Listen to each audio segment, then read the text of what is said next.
Essa história começa com o protagonista Cry lutando ferozmente contra um Lorde Demônio. Seu oponente, morrendo, exclama com um sorriso torto que não pode ser que ele, o Rei Demônio, tenha sido derrotado por um guerreiro desconhecido e pergunta qual é o nome dele. O protagonista assume uma postura de combate, diz seu nome e acrescenta que é um carregador do grupo do herói, um aldeão. Com o último suspiro, o Rei Demônio fala com arrependimento, diz que achou que tinha sido derrotado por um grande cavaleiro sagrado, mas que, no fim, foi abatido por um simples aldeão, e considera isso irônico. O protagonista pergunta se ele tem mais alguma coisa a dizer. O demônio responde que sim. O protagonista olha para ele e afirma que entendeu. Com essas palavras, ele brandiu a espada e pôs fim ao Rei Demônio de uma vez por todas. Yuke, caído no chão, olha surpreso para o demônio abatido e comenta que ele derrotou o Rei Demônio sozinho. Craig observa, satisfeito, que o príncipe recobrou a consciência e exclama que isso é muito bom.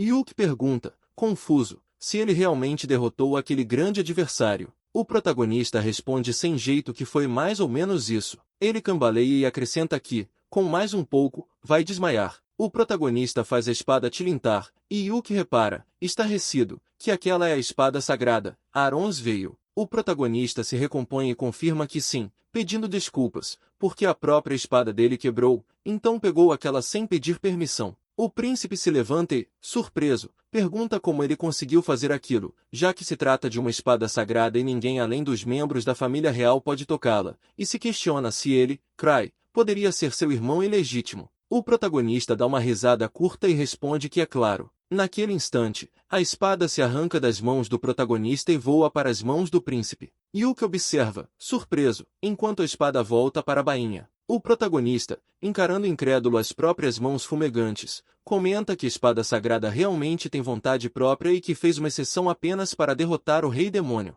Ele olha para o príncipe e acrescenta que 3 dos 4 reis celestiais já caíram, então o exército deles pode ser considerado acabado. Yuke concorda e lembra que a ameaça principal era a própria habilidade do Rei Demônio, uma técnica que permitia fortalecer demônios e monstros e também controlá-los. O príncipe continua, dizendo que, agora que essa habilidade se perdeu, ninguém pode herdar o trono do Rei Demônio e que eles finalmente venceram. Quando os aliados retornam, Yuke fala com o protagonista e afirma que aquele é o fim da jornada para derrubar o Rei Demônio, comentando que é quase triste tudo ter terminado tão rápido. O protagonista reage indignado e lembra que quase morreu. O príncipe concorda e declara que ele derrotou o senhor sozinho. Quando o profeta real o aconselhou a levar um simples garoto da vila em sua jornada, ele, sinceramente, duvidou. Mas a profecia estava certa. O verdadeiro herói é Cry. O protagonista o encara, atônito. O príncipe continua e diz que, quando eles retornarem, ele será declarado herói e aconselha que já comece a escrever um discurso. O protagonista reage espantado e se pergunta que tipo de conselho é aquele. Yuke, ignorando a indignação dele, diz que eles precisam exaltar Flora e Teras. Cry grita, furioso, que não vai fazer discurso algum. Alguns dias depois, o rei de seu reino, Altônia, chamado Zeldo, convoca o filho e se dirige solenemente a ele e a seus companheiros. Ele fala sobre a vitória dele sobre o Rei Demônio, um grande feito. O chanceler Jig Conrad exclama, surpreso, que eles de fato derrotaram o inimigo. O protagonista, ao ouvir essas palavras, lembra que Yuke havia dito que o chanceler era seu pior inimigo, algo que estava estampado no rosto dele. Jig sorri e declara que aquilo é simplesmente incrível e que devem conceder recompensas adequadas a todos os membros do grupo do herói. Ele se volta para Flor e Teras, observando que considera que eles também atuaram de forma admirável. O protagonista lê os pensamentos do chanceler. Se o terceiro príncipe, Yuke, se tornasse o herói que destruiu o Rei Demônio, a sucessão ao trono do primeiro príncipe, Alton,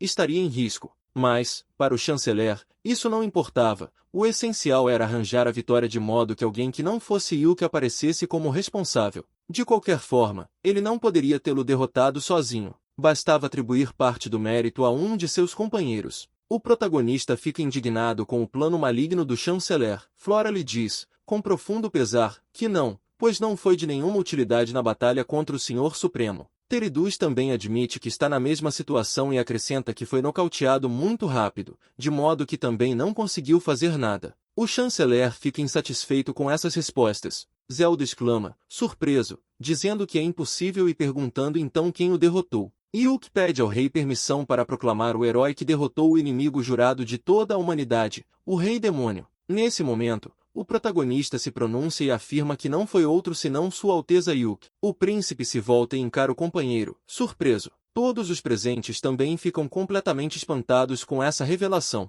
Os súditos do rei exclamam que nada menos era esperado do príncipe e que ele era o pilar do país. O chanceler quase explode de raiva, declarando furioso que isso é impossível. O protagonista continua, escondendo o próprio horror, e lembra que há provas. Ele manda que vejam o corpo do rei demônio, cujos ferimentos foram causados pela espada sagrada, e destaca que só alguém de sangue real pode empunhar a espada sagrada e que apenas Sua Alteza estava lá. Ele próprio testemunhou com os próprios olhos como Yuki derrotou o rei demônio sozinho. Yuko olha para o aliado, sem acreditar. Naquele momento, Flora explode de raiva e grita: que foi aquilo tudo? Ele tinha derrotado ele. Qual era o sentido de tanta mentira? Agora não tem volta. Ele é um idiota completo? Ele declarou isso diante do próprio rei. Yuki tenta acalmar a garota, dizendo que deve existir um motivo. O príncipe se volta para o protagonista e diz, com um sorriso, que espera que esse motivo seja convincente o bastante para ele ser marcado como um canalha que roubou a glória de outra pessoa. Certo. Craig fica constrangido e pede desculpas ao príncipe por ter mentido e por tê-lo preocupado. Ele só pensou no chanceler e decidiu que seria melhor deixar Yuki ficar com o crédito pela vitória. Flora e o príncipe murmuraram. Chancelor, Terterus observa com um sorriso enquanto pensa. Craig se pergunta se Yuki não tivesse derrotado o rei demônio, então a posição dele estaria em risco. Flora pergunta ao companheiro, perplexa, do que ele está falando, e o garoto continua. Atualmente, o primeiro herdeiro ao trono é o irmão mais velho de Yuki, o príncipe Elton. Mas esse garoto é o fantoche do duque. Se ele subir ao trono, o poder real ficará nas mãos do chanceler. Mas graças a esse feito, as chances de Yuki tomar o trono aumentaram. Flora comenta, surpresa. Ela acha que o duque não vai ficar nada satisfeito. Terry diz que, se eles tivessem admitido honestamente que Cry derrotou o inimigo, o duque teria ficado radiante e teria tentado humilhar Yuki e rebaixar o posto dele. O protagonista lembra ao príncipe que ele mesmo tinha dito que esse homem só pensava em encher os próprios bolsos. Ele também tinha afirmado que, se tornasse rei, criaria um país onde todos viveriam em paz. Então, que utilidade teriam esses feitos se simplesmente morressem com ele? Já nas mãos do príncipe, se transformariam em uma arma poderosa para conquistar o trono. O príncipe fica espantado. Então ele percebe que o protagonista mentiu por ele. O protagonista comenta em tom de brincadeira. Além disso, ser herói é só problema. Isso só deixaria as coisas mais fáceis para ele. Então ele empurrou tudo para cima dele. O príncipe ri e comenta que isso é tão típico dele. Nesse momento, Flora fala com total seriedade. Agora ela entende. Se for assim, ela não dirá mais nada. A garota se volta para o príncipe e diz, bom, já que ele ganhou todos os louros, ele não deve desperdiçá-los. Ela afirma que, como santa, também o apoiará. Yuki promete, sem graça, que vai tentar. A santa se volta para o protagonista e pergunta, se ele está recusando o lugar de herói, o que planeja fazer em seguida. O protagonista, depois de pensar por um instante, diz, ele pode dizer o seguinte sobre isso. Na verdade, ele tem algo que quer tentar há muito tempo. Ele gostaria de explorar a Elishhed, as terras demoníacas mais perigosas. Os aliados ficam chocados. Flora pergunta se é dessa terra que ele está falando, a fronteira onde monstros poderosos vagam.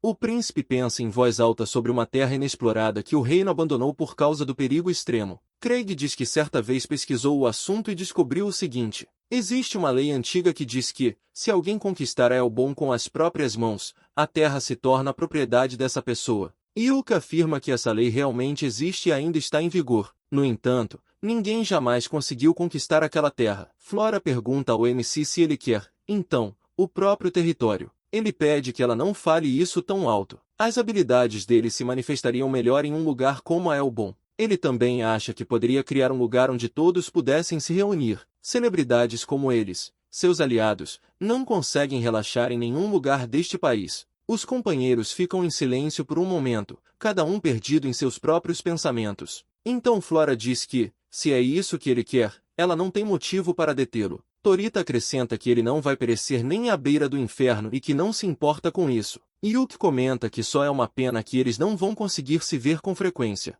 O protagonista está prestes a dizer mais alguma coisa aos amigos, mas, nesse momento, os assistentes do herói rompem na sala. O assistente de Yuki exclama que eles precisam discutir a recepção com os países vizinhos. A assistente de Flora grita para ela que é urgente incluir a região na cerimônia de peregrinação da santa. O assistente de Territos diz a ele que tem uma dúvida sobre a recomendação do diretor da Academia de Magia, e o protagonista olha para todos e solta um suspiro ao mesmo tempo. Yuke diz que não há o que fazer, por enquanto, eles precisam seguir caminhos separados. Parece que todos ficarão muito ocupados. Terry reclama que é um incômodo e tanto. O protagonista comenta com um sorriso, é difícil ser herói, hein? Irritada, Flora sugere que os companheiros contem toda a verdade ao rei. Yuke diz que concorda, que não faria mal ele experimentar as dificuldades deles. O protagonista se indigna. Eles só estavam brincando. Alguns dias depois, o MC, depois de inspecionar tudo, diz, ótimo, os preparativos estão completos. É hora de ele partir. Ao passar pelo palácio, ele murmura que deveria se despedir dos amigos, mas que provavelmente todos estão ocupados com seus próprios assuntos. E, além disso, ele agora é só um simples aldeão. Dá medo imaginar quanto tempo levaria para conseguir uma audiência com o herói, a santa e o sábio. Ele diz, triste, que, até pouco tempo atrás, eles estavam sempre juntos e agora estão tão distantes. Nesse momento, ele de repente nota os companheiros e estremece de surpresa. O príncipe fala que, afinal, ele os tinha percebido. Territos resmunga, tão longe assim. Maldito ele, o protagonista exclama, surpreso. Ele se pergunta por que todos eles estão ali. Flora responde que, é claro, eles vieram se despedir dele. Ela grita isso, furiosa. Ele planeja sair de fininho para não incomodar ninguém, mas não consegue enganá-la. O protagonista responde, confuso, que todos estão ocupados e pergunta se eles realmente têm permissão para estar ali.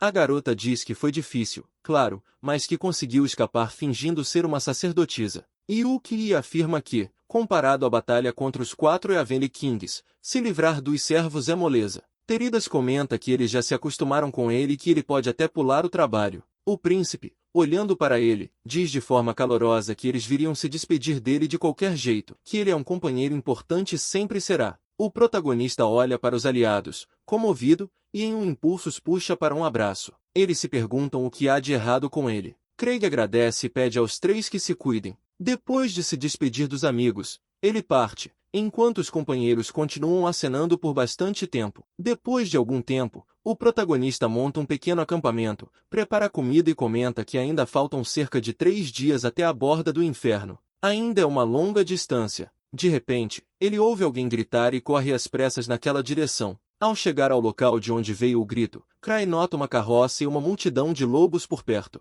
Sem hesitar um segundo, ele usa magia de vento, a skill Windblade, e aniquila todas as feras na hora. Em seguida, ele olha para o homem e a mulher e pergunta se eles estão bem. O mercador Grans agradece feliz e o coloca na carroça. Depois de um tempo, eles seguem viagem de novo. O protagonista agradece por ele ter aceitado dar carona. O homem se vira com um sorriso e se apresenta, junto com a filha. Rita, filha do mercador, diz com um sorriso que está feliz em conhecê-lo e também o agradece. O protagonista pergunta a Gran se ele é da vila de Emmer e se aquela é a vila mais próxima de Elzed. O mercador confirma e acrescenta que eles estão voltando das compras na capital. Ele pergunta ao Salvador como ele veio parar em um lugar tão remoto. Cray responde, sorrindo, que está a caminho de Elzed e pergunta se possível, eles podem lhe contar sobre o lugar. Grans e Rita ficam muito surpresos e perguntam se ele está mesmo indo para Elzed. O mercador comenta que acha melhor ver com os próprios olhos do que ouvir histórias. Enquanto isso, no pátio do castelo de Autônia, Juque toma chá. O duque Jig chama por ele e diz que ali está ele. O príncipe responde com um sorriso que é incomum ele fazer uma visita e pergunta se aconteceu alguma coisa. O duque sorri de canto, dizendo que ainda não teve tempo de parabenizá-lo direito pela vitória sobre o Demon Lord. Ele manda que aceite suas sinceras felicitações, afirma que ele foi o salvador heróico deles e que o pai dele deve estar orgulhoso. No entanto, algo o incomoda. Ele pergunta se foi mesmo ele quem derrotou o Demon Lord. Yuke reage com irritação, mas esconde isso e, com um sorriso, pergunta a Jig por que esse tipo de pergunta, lembrando que o exame não mostrou que os ferimentos no corpo coincidiam com os da espada sagrada dele. O chanceler concorda e acrescenta que não tem dúvida de que o cadáver foi morto por ele. Ele só pergunta se aquele era mesmo o corpo do Demon Lord e diz que é só isso que queria saber. Ninguém jamais viu o rosto do Demon Lord. Ele pergunta se não é possível que algum demônio qualquer tenha sido morto e o corpo tenha sido passado como se fosse o do Demon King. O chanceler continua, dizendo que, claro, não está questionando o feito dele, mas pergunta se ele pode apresentar prova de que o poder dele é suficiente para derrotar o Demon Lord. Yuke faz uma pausa, perplexo. Pelo jeito dele, fica claro que ele tem certeza de que o príncipe não foi quem derrotou o Demon Lord e que está apenas tentando humilhá-lo. O príncipe pergunta, com um sorriso, como poderia provar isso, já que certamente não pode treinar outro Demon Lord. O Duque responde que basta ele demonstrar uma força equivalente. Por exemplo, ele sugere uma batalha simulada contra 3 aventureiros de classe S. Yuke responde, pensativo, que entendeu tudo. Jig exclama, animado, que dizem que um aventureiro de classe S equivale em força a um exército inteiro e que, contra 3, um guerreiro comum não tem chance. Ele acrescenta que eles podem até juntar uma multidão e fazer um grande espetáculo, porque todos vão querer ver com os próprios olhos a força de Sua Alteza. O príncipe faz uma pausa, entendendo que o chanceler quer que ele se desonre perdendo para os aventureiros. Isso certamente derrubaria a popularidade dele entre o povo. Infelizmente, a suposição do Duque é lógica. Ele realmente não tinha força para derrotar o Demon Lord, mas ainda assim não vai permitir que o título de herói que recebeu do amigo seja manchado por intrigas vazias. Yuke pensa por um momento e então sorri ao aceitar a proposta. Enquanto isso, na carruagem, Grans anuncia que a fronteira já está visível. O protagonista, olhando ao redor, vê uma floresta vasta e densa e pergunta ao homem, confuso, se aquela é a fronteira do inferno. Explorar a fronteira do inferno parece algo interessante. Depois de algum tempo, eles chegam à vila de Emir. Grans o chama e aponta que já é noite. Ele sugere que talvez seja melhor esperar até amanhã para chegar à fronteira. Cray concorda com a proposta e pergunta se há uma estalagem na vila onde ele possa ficar por cerca de um mês. Vendo a reação do mercador, o protagonista comenta que parece que sim. Rita pergunta, animada, por que, nesse caso, ele não vai ficar com eles. Ele agradece a oferta, mas diz que ela não deveria oferecer algo assim a um estranho. Ela ainda é uma garota jovem. Ela sorri e diz que está tudo bem. O protagonista chama o mercador e pergunta se ele se importa. Gran sorri e responde que por que não? Ele os salvou dos monstros. Eles precisam retribuir de algum jeito. O protagonista hesita, querendo recusar, mas por fim aceita e diz que ficará até construir a casa dele. Na manhã seguinte, ele acorda e desce as escadas. Rita o cumprimenta na mesma hora. Ela deseja um bom dia, animada, e comenta que o café da manhã acabou de ficar pronto, pedindo para ele comer um pouco. O MC agradece, surpreso, e comenta, sem jeito, que eles ainda estão dando comida para ele. A garota responde que isso também faz parte da gratidão deles. Ele prova a refeição e nota que as batatas estão crocantes e muito saborosas. Rita sorri e diz que é porque as batatas estão frescas, acabaram de ser colhidas. Grans comenta que ele tinha dito que estava indo para Edge of Hell e pergunta o que ele planeja fazer lá. O protagonista responde, sorrindo, que veio desenvolver aquele lugar. O mercador explica que ele mesmo já sonhou em desenvolver a região também. Afinal, eles vivem nas terras de fronteira, mas ele desistiu rápido. Rita exclama, empolgada, que a Edge of Hell é muito perigosa e pergunta se ele sabe que feras mágicas de poder absurdo vivem lá. O protagonista responde,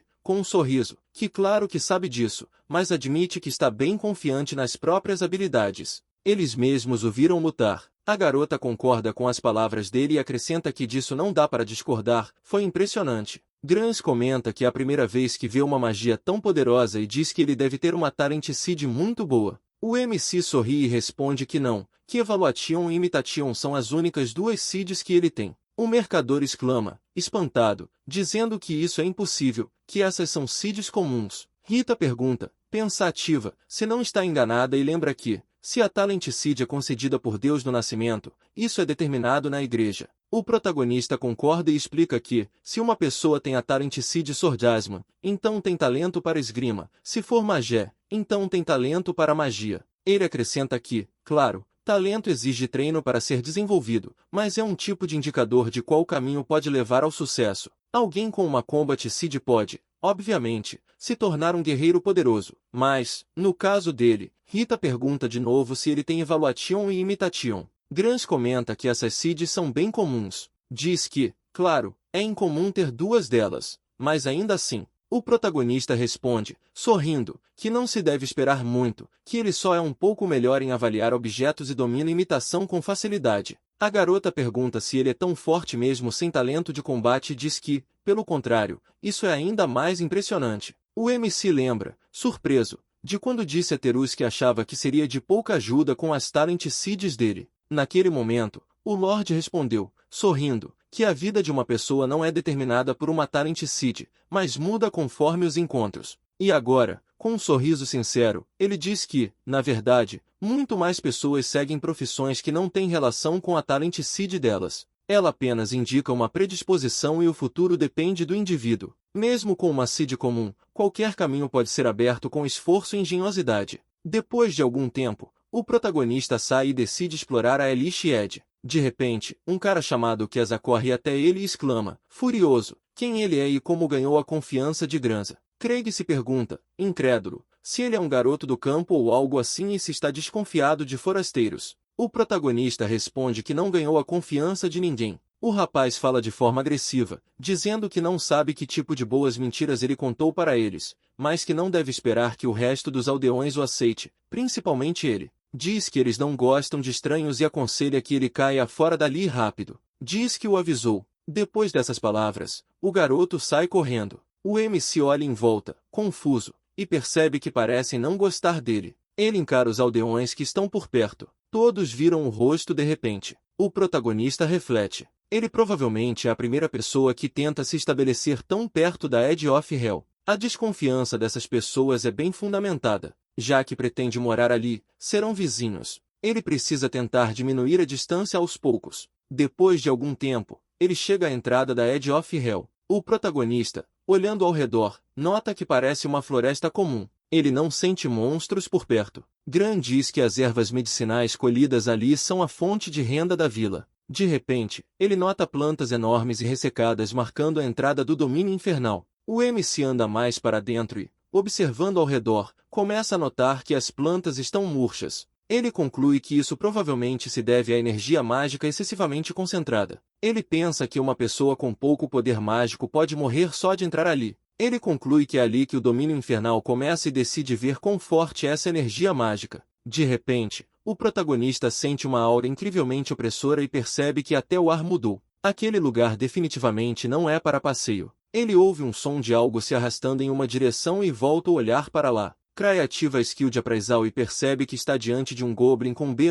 de poder de combate, A de inteligência e uma habilidade especial, High Fertility. Há vários deles. Ele pensa que tais monstros de baixo nível não deveriam existir ali, embora o poder de combate deles seja uma ordem de grandeza maior que o de Goblins comuns. Ele conclui que são perfeitos para o aquecimento. O protagonista está prestes a sacar a arma quando os Goblins viram olhar para ele, confusos. O MC se surpreende, porque se pergunta se eles o notaram, já que ele havia ocultado a própria presença. Observando os monstros avançarem rápido em direção a ele, percebe que eles também são muito velozes. Ele saca a espada e, esperando o momento certo, gira a arma e os corta ao meio. Cry olha para os inimigos caídos e comenta que, ainda assim, Goblins são Goblins, parecem comuns, mas a velocidade deles é insana. Ele se pergunta se é por causa da influência da Elite Edge e supõe que talvez a energia mágica densa daquele lugar aumente a força dos monstros. O protagonista retira uma Magic Stone de um dos Goblins e se surpreende com o tamanho. Ela também é um pouco maior que o normal. Ele pensa sobre isso. Parece que dominar aquilo será difícil, a menos que faça algo em relação àquela energia mágica. Mesmo assim, ele gosta dali. Ele decide explorar um pouco mais. Ele fica impressionado com tantas coisas naquele lugar. Plantas e flores enormes, pequenas criaturas estranhas, pequenos dragões que ele mal consegue afastar em combate. Depois de algum tempo, ele retorna à vila. Rita o parabeniza pela volta, e ele avisa que está de volta. A garota comenta como ele retornou rápido. Ele tinha dito que ia ver a Edge of Hell. O MC responde que já foi até lá. Ele acrescenta que é um lugar muito interessante. Rita fica espantada, porque ainda é começo de tarde e ele já voltou. Craig diz, um pouco sem jeito, que sim, que coletou muitas Magic Stones. Ela pode ficar com elas, se precisar. A filha do mercador pergunta, surpresa, Magic Stones. Ela agradece, mas diz que eles não precisam. Eles não têm como usar isso.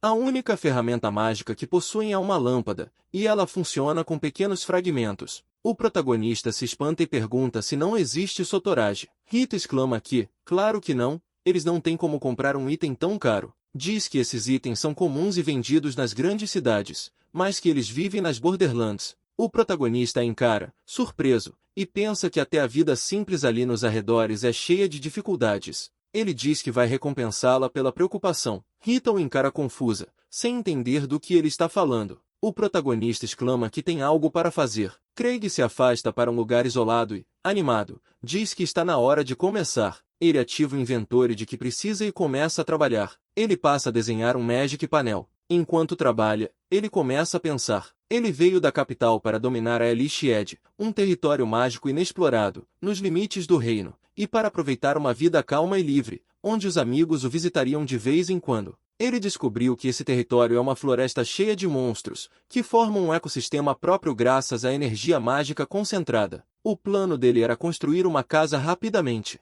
mas, para tornar a terra segura, ele precisa de mais pesquisa e testes. Ele terá que ficar um tempo naquela vila que faz fronteira com a Edge of Hell, aproveitando a hospitalidade de Rita e do pai dela. Por isso, ele precisa terminar logo essa Magic Tablet. Aliás, foi na criação de ferramentas mágicas que ele encontrou o primeiro propósito. Quando ele saiu da vila onde não tinha lugar e acabou de entrar no Hero Party, todos foram gentis com ele. Mesmo sendo um peso com skills medíocres, eles o protegiam dos monstros, ensinaram-no a ler e escrever e fizeram ele se sentir necessário. Ele lembra de um incidente no primeiro dia em que se conheceram, quando Luke bateu na porta dele de manhã e perguntou se ele já estava acordado. Ao confirmar, o príncipe riu da expressão confusa dele e desejou um bom dia. Ele cumprimentou Luke, espantado. Para ele, que vivia completamente sozinho, acordar com alguém por perto e dividir uma refeição era a maior alegria. Ele não ligava para derrotar o Demon Lord, mas queria, pelo menos, retribuir de algum modo as pessoas que mudaram a vida dele. Tentando ser útil,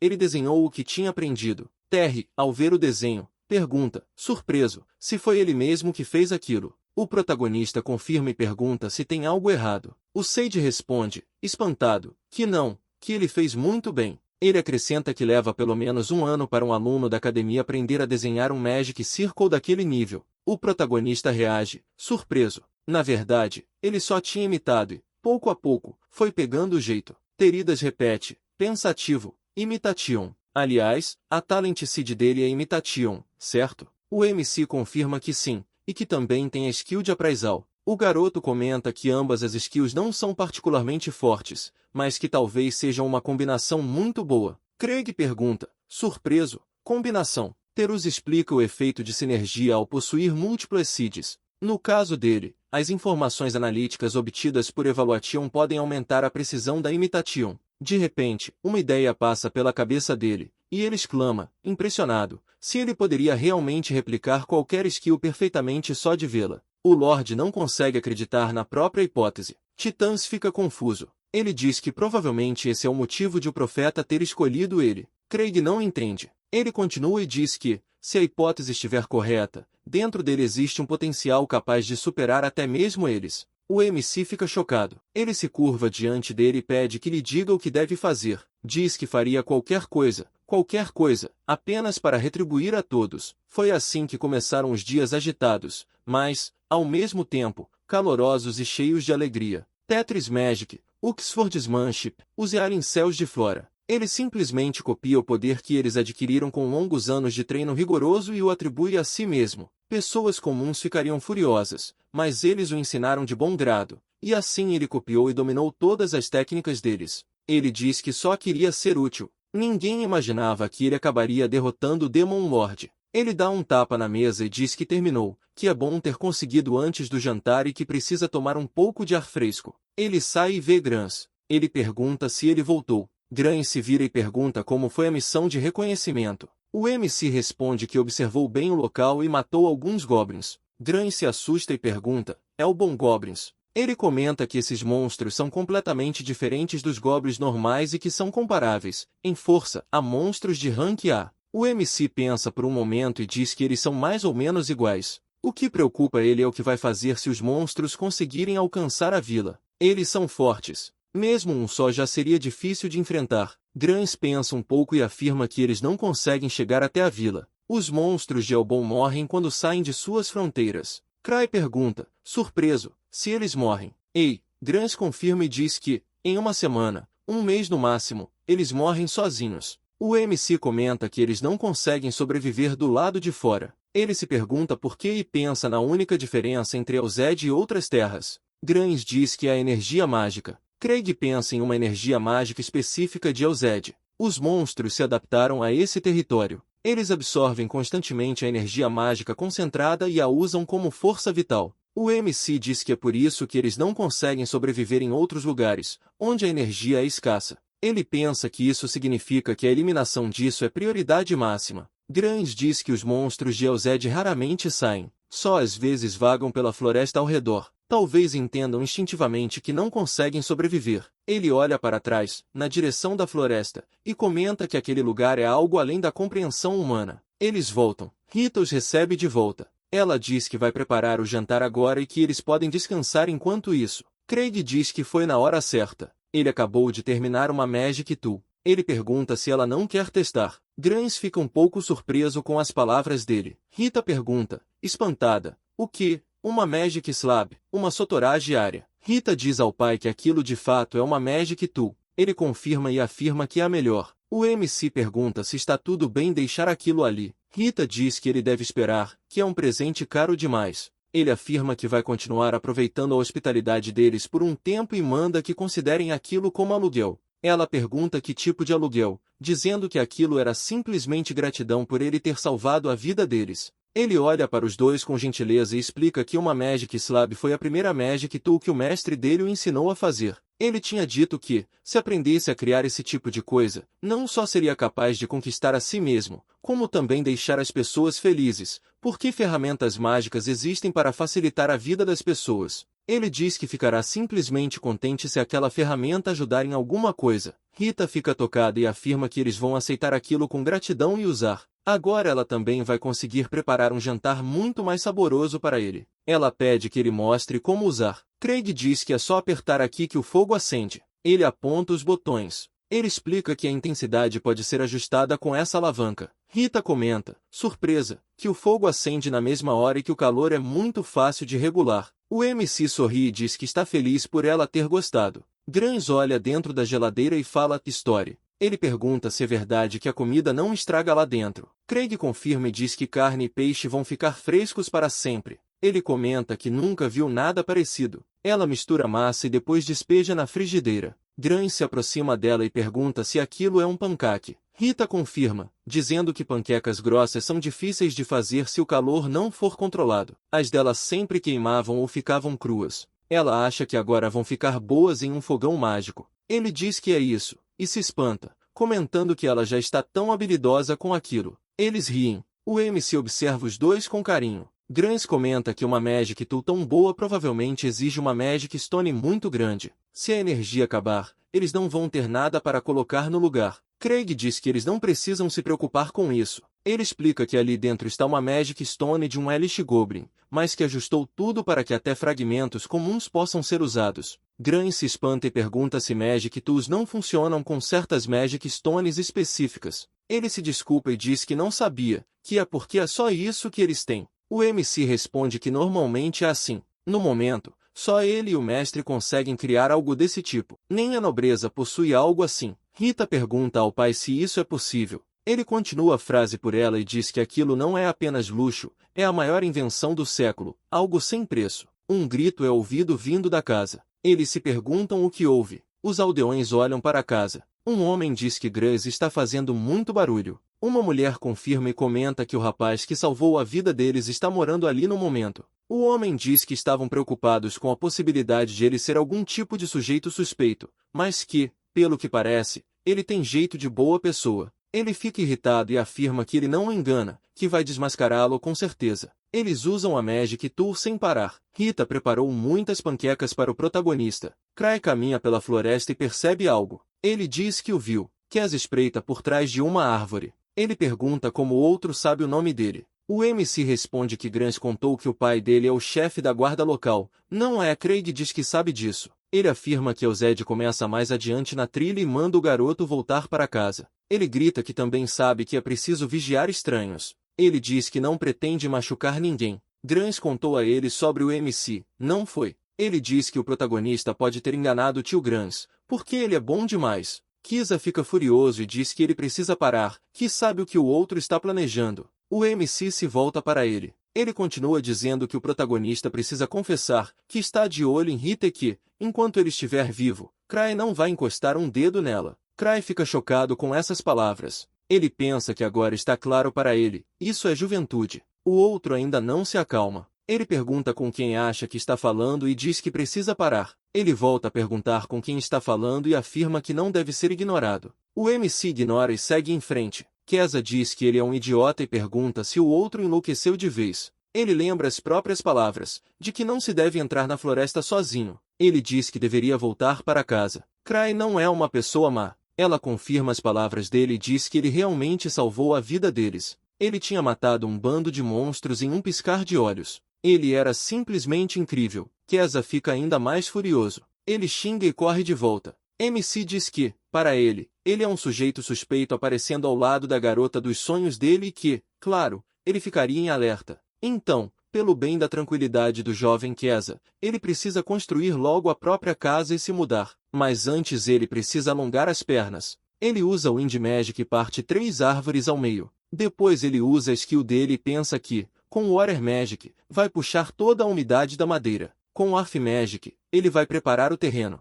Tudo o que ele precisa fazer é montar tudo com a mente. Ele ergue os troncos no ar e os empilha. Ele diz, pronto, os troncos viram um telhado. Ele diz que, bom, ficou até que bem. Sem as árvores, mais luz entra. E ninguém diria, só de olhar, que alguém esteve no inferno. No entanto, se fosse tão simples assim, as pessoas já teriam se amontoado ali faz tempo. O que incomoda ele é que o reino tenta desenvolver essas terras desde tempos imemoriais, mas parece que nenhum humano jamais pôs os pés ali. Ele volta para a cidade e percebe uma multidão. Ele pergunta se procuraram nos campos. Respondem que ele não está lá. Ele pergunta se aconteceu algo no lago. Perguntam se ele disse algo quando desapareceu. Craig pergunta se aconteceu alguma coisa. Dizem que não. Mas Arzon se vira e diz que ele é o cara que mora com GRS. Arzon é o pai de Keza. Ele desvia o olhar e diz, é o seguinte, Keza não voltou para casa. MC pergunta, surpreso, o quê? Ele continua dizendo que eles têm uma regra de ferro. Depois que o sol se põe, ninguém pode sair da vila. A floresta é perigosa à noite e monstros podem sair da borda. Ele sempre estava em casa nessa hora, mas agora já está escuro e ele ainda não aparece. Ele diz que espera que o garoto só tenha adormecido em algum lugar da vila. Cry não responde. Arzon sai correndo e diz que vai procurar mais pela vila e depois entrar na floresta. Ele diz que MC deve avisar todos se vir o garoto. MC diz que o garoto o seguiu. Ele precisa confirmar. Ele usa Search Magic. Listras brancas aparecem ao redor dele. Ele percebe que, dentro da vila, não sente a aura dele. Então ele conclui que o garoto está em algum lugar da floresta. Ele afirma que vai ter que ir atrás dele. Craig avança rápido para a floresta, dizendo que a Search Magic dele tem alcance de apenas 2 km.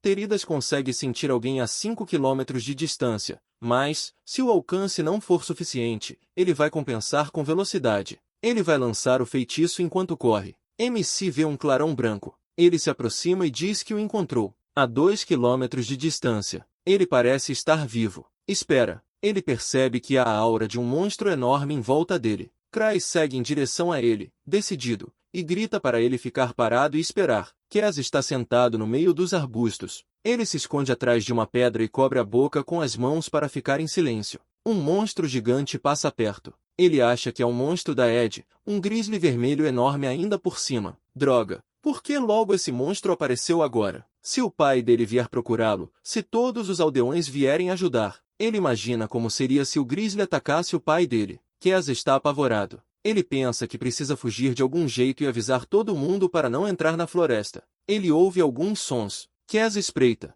Ele vê o monstro deitado. Ele acha que ele está dormindo. Ele vai na direção dele e pensa que essa é a chance dele. Casa passa por ele tremendo inteiro. Depois que passa, ele tropeça e cai. Ele vira para olhar o urso e vê que ele acordou, provavelmente por causa do barulho. Nesse meio tempo, MC grita o nome dele. Ele vê o monstro atacar K. Craig xinga e parte na direção dele. Ele gira a espada e parte o urso ao meio. Ele corre até Quasa, que está caído no chão, gravemente ferido. Keza mal consegue dizer, estranho, por quê? MC diz que estava procurando por ele. Agora vai ficar tudo bem. Keza pergunta, bem, ele ri e mal consegue dizer, que idiota ele é. Com um ferimento desses, não tem como ser salvo. Ele fica deitado ali olhando para o céu. Ele diz que, embora o idiota ali seja ele, foi ele quem quebrou a proibição por uma bobagem, e isso é problema dele. Ele pensa que sempre sonhou em sair da vila e se tornar um aventureiro, mas o mundo inteiro estava diante dele.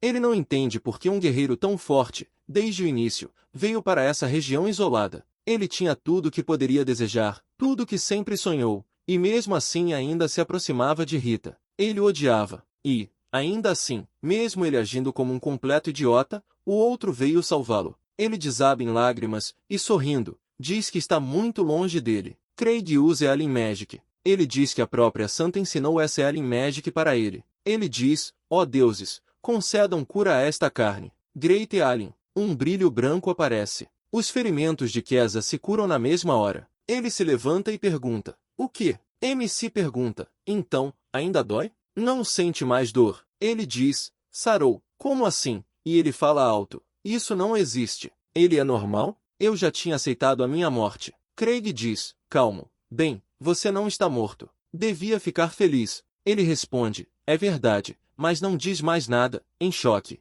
Ele se senta no chão e pergunta por que ele o salvou. Ele diz que agiu como um idiota. MC sorri e diz que também encontrou um motivo para isso. Ele estava só com ciúmes. Isso acontece com qualquer um. Kesa fala, surpreso e sem jeito. Ele admite. Craig confirma e diz que, no fim das contas, é mais velho que ele. Certo. Conversam depois. Eles devem ir para casa. Já procuraram por ele lá. Ele concorda. Eles voltam para a cidade e todos que estavam procurando por ele se aproximam na mesma hora. Alguém grita o nome dele. Diz que ele está vivo. Graças aos deuses. MC estava carregando Kesa. Arzon se aproxima deles e chama o filho. Kesa diz, assustado, pai. Arzon grita que ele é um idiota. Ele pergunta quantas vezes precisa dizer para ele não entrar na floresta sozinho. Ele dá um soco na cabeça dele, mas Cry fica muito chocado. Ele agradece e diz que, graças a ele, o filho voltou vivo. MC comenta que, bom, o importante é que conseguiu chegar a tempo. Kesa conta ao pai que Cry matou um Red Grizzly.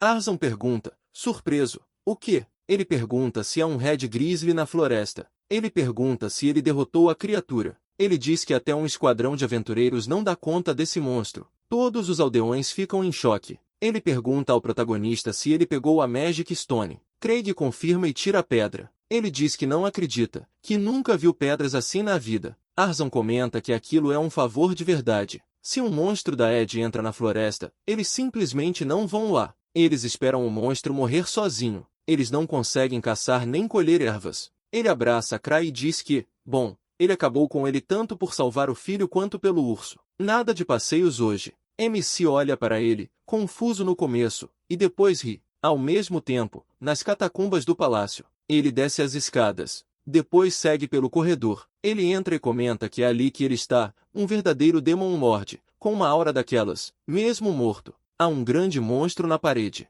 Ele pede que deixem o resto com ele. Ele jura que vai cumprir o grande objetivo dele e punir cruelmente o maldito herói. Algo está se movendo na capital também. Todos bebem no bar. Ele diz que está delicioso, que é a melhor Poplar Drink. Kesa se aproxima de Cry e avisa que o Village Chief quer falar com ele. MC vai falar com o Village Chief. O velho diz que, como chefe da vila, precisa agradecer por ele ter salvado Kesa. Ele se curva diante dele. Cry, sem jeito, diz que não. Ele é que está grato por deixarem ele morar ali por um tempo. Ele diz que vai pedir ajuda se precisar. Kesa olha para ele e não diz nada. Pai e filho são completamente diferentes. Ele diz que está realmente agradecido. Hoje ele voltou vivo só por causa dele. Kesa se curva diante dele. Craig comenta que é uma humildade bem admirável. Ele diz que o sonho dele é virar aventureiro, mas que não é muito forte e não tem contatos fora da vila. Por isso ele sente inveja de Kesa, que veio de tão longe. Ele hesita um pouco e pergunta como ele é.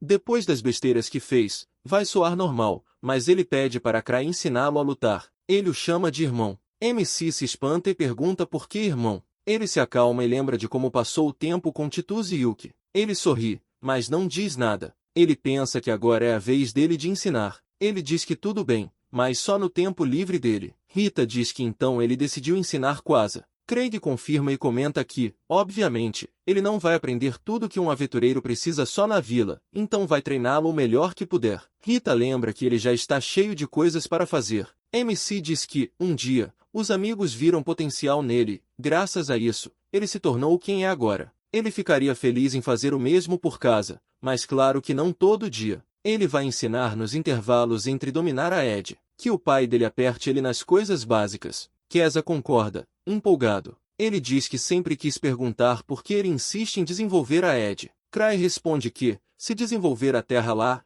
ela vai ser dele. Ele vai chamar o time antigo inteiro para a casa dele. Keza diz que não é preciso se enfiar na Ed para isso. MC responde que só lá aquelas pessoas vão conseguir descansar em paz. Rita pergunta a Elish e Ed. Keza explica que eles são os amigos dele. Craig diz que esse é o jeito dele de retribuir a eles, nada além disso. Eles olham para ele, animados. Ele diz que agora até quer conhecer os amigos dele. Eles com certeza não serão caras comuns. Ele ri e diz que eles com certeza vão ficar surpresos. Um dia depois, na Elish e Ed, MC está na floresta de novo. Ele diz que, de qualquer forma, precisa ver o que tem ali. Ele fica surpreso porque vê 3 árvores enormes na frente dele. Ele pergunta o quê? Será que errou o caminho? Deve ser isso. Ele olha um pouco mais alto e vê que os troncos que tinha montado há pouco estão ali. Ele diz qual é. Aquela é a gazebo dele ali. As árvores cresceram de novo durante a noite. Agora fica claro por que todos desistiram de desenvolver essas terras. Cry pensa por um momento e se pergunta o motivo.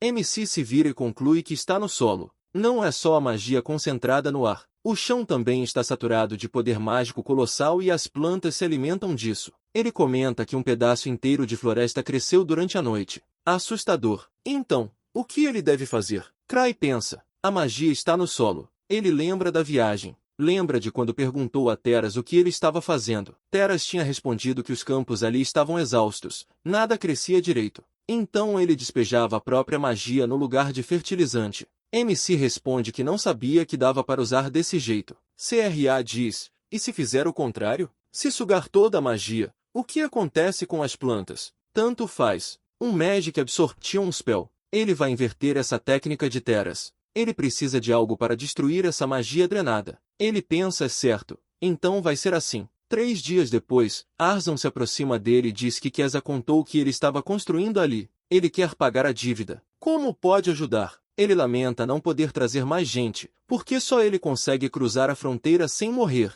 MC diz que fica feliz com qualquer ajuda. Ele manda seguir ele. Não é longe. Ele pensa que não quer dar conselhos ao salvador do filho. Um sujeito sozinho é mais do que capaz disso. Mesmo que ele não escute, é um cara confiante. Ele deve entrar no jogo até ele ceder. Craig se vira e diz que, na verdade, se sente um pouco sem jeito. Afinal, ele veio especificamente para ajudar e já está tudo pronto. Ele mostra que construiu uma casa grande naquela terra. Arzon fica muito surpreso e pergunta o que é. MC sorri e diz que, já que ele está ali, e até tem chá, ele será seu primeiro convidado. Arzon comenta, espantado, que ele deveria esperar. A casa é impressionante, claro, mas a floresta ali cresce mais rápido do que se consegue balançar um machado, e é perigoso entrar. Craig diz que agora entende o que ele quis dizer e lamenta pela pobre gazebo dele. Ele afirma que já resolveu esse problema e que pode mostrar como. Ele derruba 3 árvores. Ele aponta para elas e explica que, primeiro, limpa a área onde as árvores estavam.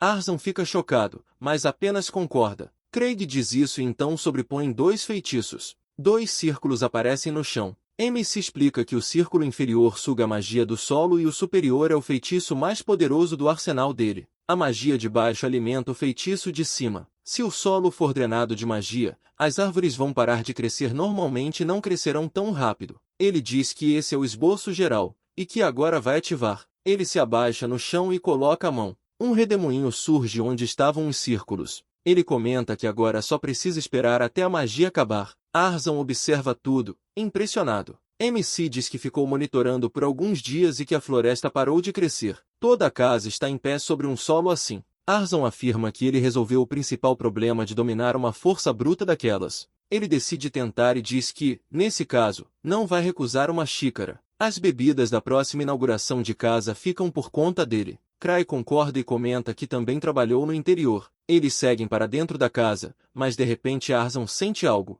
Ele se vira e se prepara para sacar a espada. MC o chama. Arzon diz que tem alguma coisa ali. Cry responde que sabe disso há uma semana. Se não atacar, ele também não vai atacar. Arzon não responde. Depois pergunta se ele tem certeza de que vai ficar tudo bem. MC dá um tapinha no ombro dele e diz para ele relaxar. De repente, alguns sons são ouvidos. Arzan fica apavorado. Craig fala, calmo, que, se acontecer alguma coisa, ele dá um jeito. Arzan ri e diz que é assustador. Alguém corre rápido pela floresta. Ela diz que essa pessoa, seja lá quem for, se ousar invadir o território dela, ela vai ser obrigada a lutar. Royal Academy of Magic, prédio dos professores, escritório de Teridus. Ele pergunta se houve uma invasão. Laura confirma e diz que, 4 dias atrás, alguém entrou nas catacumbas do castelo. Parece que nada sumiu. Mesmo assim, Teridus confirma que ali são guardados artefatos mágicos especiais, e que agora só podem ter arrombado por causa de... Flora termina a frase, dizendo o corpo do Demon Lord, mas comenta que é só um cadáver.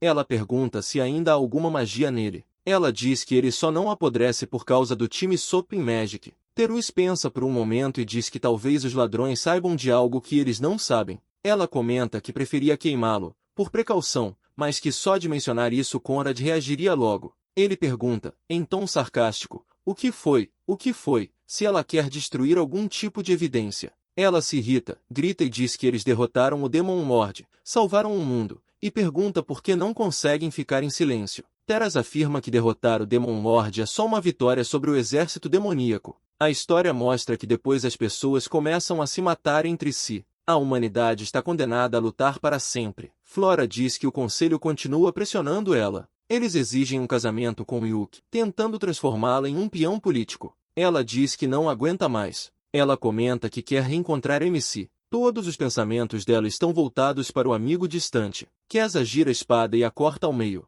MC comenta que ele está ficando bem melhor. Ele responde que acha que está começando a pegar o jeito. Ele pergunta como MC está. Pergunta se ele vai mesmo deixar a vila e passar a morar em Elbon. Ele diz que ele deveria ficar com eles mais um pouco. Craig responde que teve uma ideia. Diz que, claro, já construiu a casa e não quer incomodar mais Grans. Ele manda que Kesa não relaxe na ausência dele. Kesa diz que quer que ele o treine pessoalmente. Diz que assim é muito mais fácil e rápido. MC se vira e avisa que, da próxima vez, vai avaliar o progresso dele e dar alguns conselhos. Casa de Craig em Elbon. Ele coloca uma cadeira e diz que, com os móveis, o lugar ficou mais confortável. Ele fez todos os móveis com madeira local, mas ainda precisa arrumar uma cama em algum lugar. Ele não pode ficar jogado em um sleeping bag em cima de uma cama dura o tempo todo. No futuro, ele precisa garantir comida, construir uma guest house e tornar aquela casa bem habitável. Talvez até construir uma bat house ao ar livre. CRA suspira e agradece aos antigos legisladores mercadores.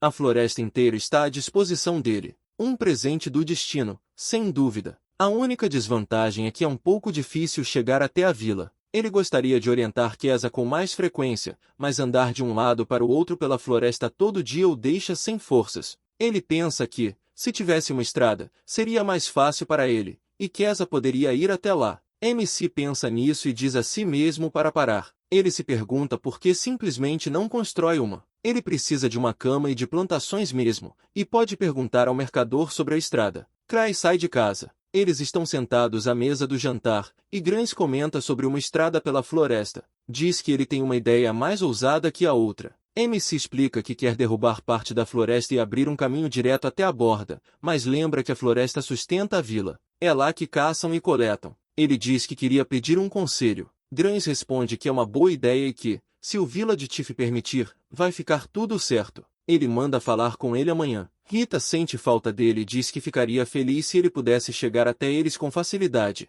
Rita o chama, sem graça. Craig pergunta se isso é verdade. Ela fica vermelha e responde, sem jeito, que sim, porque sempre acontece alguma coisa interessante quando ele está ali. Ela pergunta se a estrada for construída, vai conseguir visitar ele. MC sorri e responde que sim, dizendo que está planejando criar artefatos que repelem monstros para a viagem, então será seguro caminhar. Rita fica empolgada. Craig continua, mas diz que ela ainda deveria levar alguém junto, algum garoto de apoio, como Kesa, por exemplo. Rita pergunta se Kesa não estaria treinando bastante agora mesmo e diz que provavelmente poderia confiar nele. MC pensa, satisfeito, que precisa agir. No dia seguinte, o Village Chief comenta, impressionado, sobre uma estrada na floresta. Craig pergunta se isso é possível. O Village Chief responde, surpreso, que não há problema algum com isso. Além disso, ele diz que antes já havia uma estrada ali, um resquício de uma era passada, por assim dizer, que pode ser usada para abrir o caminho.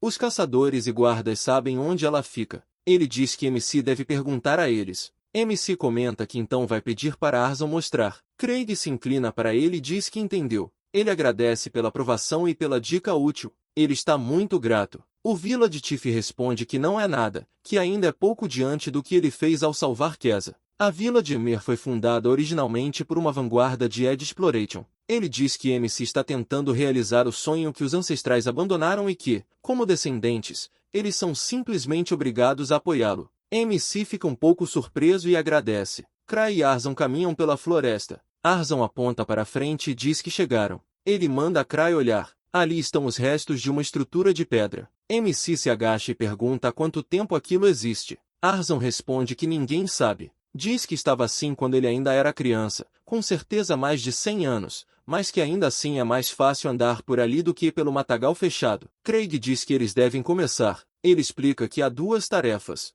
Eles precisam derrubar as árvores e abrir uma nova estrada. É o mesmo que fez para construir a casa, mas isso será mais fácil primeiro. Depois disso, MC usa as skills dele, Wind Blade, Telekinesis e Press. Arzon fica chocado e comenta que ele é um monstro. Ele diz que a estrada está quase pronta. CRA afirma que vai colocar a pedra quando limpar tudo. Ele diz que eles precisam seguir pela estrada antiga até a borda. Arzon, surpreso, pergunta se ele estava planejando fazer tudo naquele dia. MC responde que sim e diz que ele deve apenas mostrar o caminho. Depois de algum tempo, eles terminam de abrir a estrada. Arzon comenta que ele realmente concluiu tudo em um dia. Cray pede desculpas por tê-lo segurado até anoitecer. Arzon diz que está tudo bem, que não se vê algo assim todo dia. Ele diz que agora Keza pode chegar lá sozinho. Ele está ansioso para ver a casa. Diz que com certeza vai ficar feliz. MC concorda e diz que o treino vai ficar mais fácil agora. Ele estava avançando a passos largos. Ele comenta que, aliás, já estava prestes a levar o garoto para o próximo nível.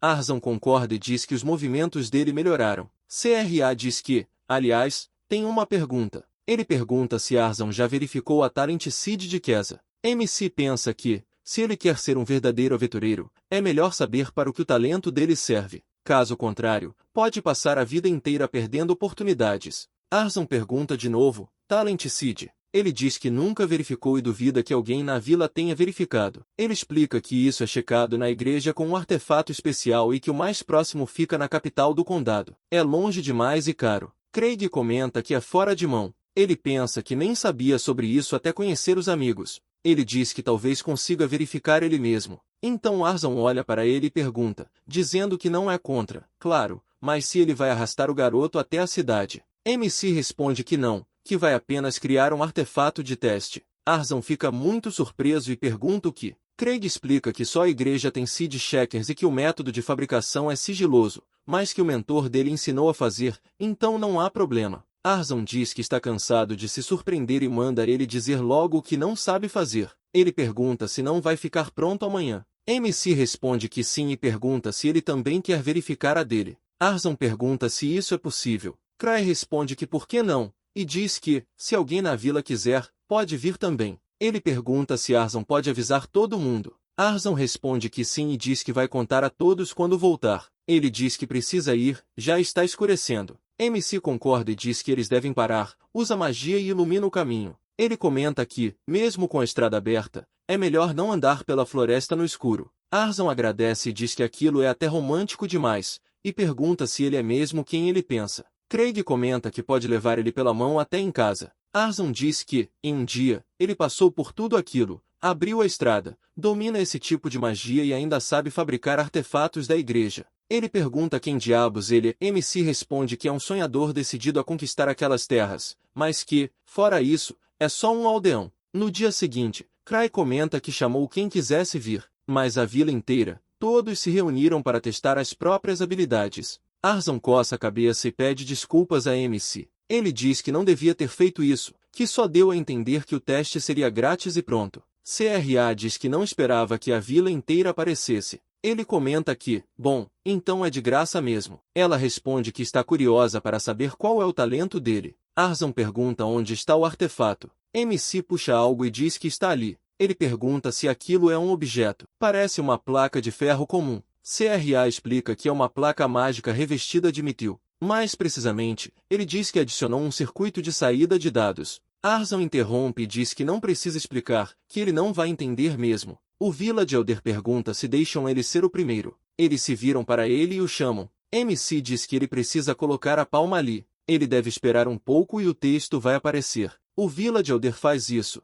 estende a palma para a placa. Arzan pergunta se é assim também na igreja. Craig responde que lá só o sacerdote vê o resultado, mas que com ele é o contrário. Só a própria pessoa. MC acrescenta que recomenda que todos tomem cuidado ao falar sobre as próprias seeds. Ninguém sabe quem pode usar essa informação e para que, e nobres podem até convocar alguém contra a vontade. O Village Adman concorda e diz que já ouviu histórias parecidas. A garota com o título de Saint foi levada à força pela igreja. Ele concorda com MC e afirma que vai avisar todo mundo pessoalmente. MC diz que está contando com ele. O artefato que Cray criou funciona. Uma inscrição aparece. Líder. O Village Adman pergunta se aquilo é líder. Ele diz que nunca ouviu falar de algo assim. MC comenta, animado, que é um título raro e útil, bem adequado para o líder da vila.